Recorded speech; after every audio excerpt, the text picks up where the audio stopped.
महाभारत में ऐसे कई योद्धा थे जो बेहद ही शक्तिशाली थे। उनका मुकाबला करना मतलब मौत को दावत देने के समान था।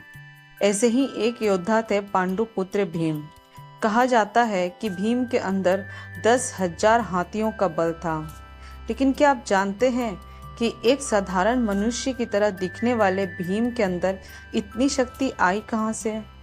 क्या यह केवल जन्मजात ताकत थी या फिर इसके पीछे छिपा है कोई अलौकिक रहस्य?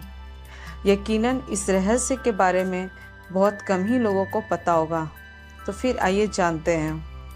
कहते हैं कि 10,000 हाथियों की शक्ति की बदौलत ही भीम ने एक बार नर्मदा नदी का प्रभाव रोक दिया था।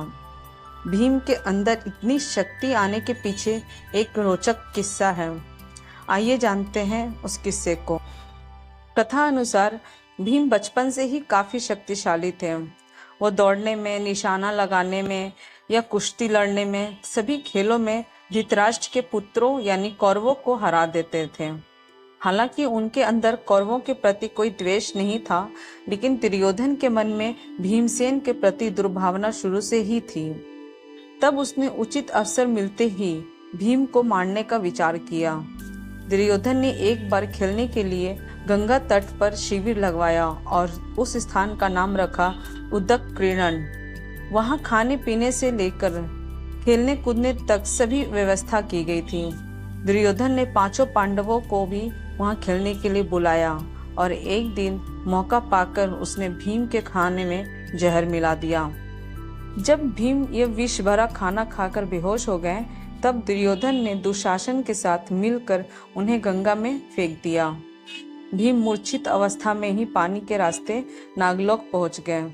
वहां सांपों ने उन्हें खूब डसा, जिसके प्रभाव से उनके शरीर से विष का असर कम हो गया। इसके बाद जब भीम को होश आया तो वो आसपास भयंकर सांपों को देखकर वे उन्हें मारने लगे, जिससे डरकर सभी सांप नागराज वासुकी के पास गए और उन्हें पूरी बात बताई। भीम बचपन से बलवान थे, लेकिन इतने सांपों द्वारा डसे जाने के कारण उनका शरीर कमजोर पड़ने लगा।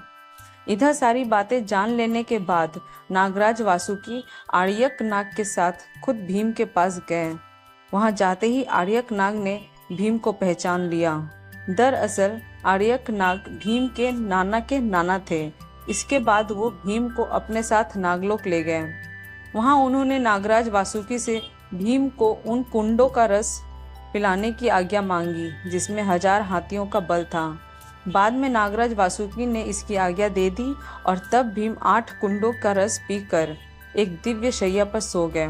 नागलोक में भीम 8 दिनों तक सोते रहे और जब वो जागे तो उनमें 10,000 हाथियों की शक्ति आ गई थी। बाद में वो हस्तिनापुर पहुंचे और माता कुंती और अपने भाइयों को दुर्योधन द्वारा उन्हें विष देकर गंगा में फेंकने और नागलोक में जो कुछ भी हुआ सारी बातें बताई। तब युधिष्ठिर ने भीम से कहा कि यह बात वो किसी को भी ना बताएं। उम्मीद है ये कहानी आपको बहुत अच्छी लगी होगी। नया है तो प्लीज़ सब्सक्राइब करें।